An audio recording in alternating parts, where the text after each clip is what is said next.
régulièrement, on m'interroge pour voir à refaire le contrat d'assurance. Et quand il s'agit des jeunes entre 20 et 35 ans, il y a une réponse qui revient assez régulièrement, c'est de toute façon il ne m'arrivera rien, je suis jeune, je suis en bonne santé, donc je vois pas trop l'intérêt de rajouter des garanties, moi je veux moins cher. Alors en plus des fois on peut faire et moins cher et avoir des garanties supplémentaires, surtout si vous êtes jeune. Je ne souhaite à personne qu'il leur arrive quelque chose. En revanche, juste concrètement, moi à 19 ans, donc 19 ans c'est même plus jeune que la plupart d'entre vous qui avez déjà un crédit immobilier au-dessus de votre tête, j'ai été éjectée sur l'autoroute lors d'un accident de voiture. Je n'ai rien demandé à personne en fait. J'ai perdu 1 an de ma vie, le coma, des trucs, voilà, vous ne voulez même pas le savoir.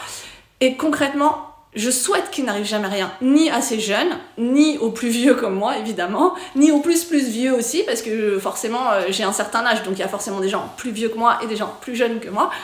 Mais sincèrement, arrêtez de partir du principe que, voilà, il vous arrivera rien, parce que c'est déjà arrivé où ces personnes-là nous recontactent 2-3 ans plus tard en nous disant « Oups, moi j'ai eu un souci, du coup, je vous ai pas écouté, comment on fait parce que maintenant, j'ai un souci de santé et l'assureur ne veut pas prendre en charge. » C'est trop tard.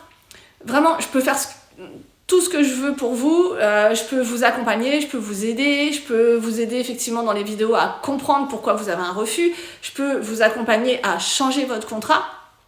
Pour ceux d'entre vous qui ont des pathologies, etc., il n'y a pas de débat, on peut le faire, vous cherchez une assurance alors que vous avez une pathologie parce que vous voulez faire un prêt, pareil, c'est possible. Par contre, faites attention à ceux qui ont certaines garanties et qui s'aperçoivent qu'effectivement, ils ne sont pas indemnisés. À partir du moment où tu es en arrêt maladie et que tu veux changer ton contrat, je ne peux rien faire pour toi.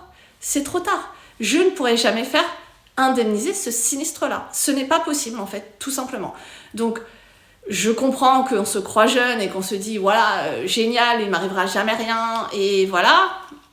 Mais vraiment, jouez pas, en fait, avec ça, parce qu'on le voit tous les jours. Et malheureusement, c'est des choses, des fois, où on n'a pas fait attention, on peut avoir eu un accident, on peut avoir plein de choses, et où on a une hérédité qui fait qu'à un moment donné, quelque chose se déclenche, peu importe. Mais vraiment, ne jouez pas avec les prévoyances, ne jouez pas avec les assurances de prêt immobilier, ne jouez pas avec le fait que si demain il se passe quelque chose, là, vous serez vraiment dans des ennuis. Donc vraiment, moi je peux vous accompagner, mais arrêtez de me dire ça. J'espère vraiment qu'il vous arrivera rien, mais autant que vous soyez couvert tout de suite, correctement, sur des garanties de dingue qui prendront en charge plus facilement l'invalidité partielle, le dos et le psy sans hospitalisation, et ainsi de suite. Toutes ces garanties dont je parle, c'est important, vraiment.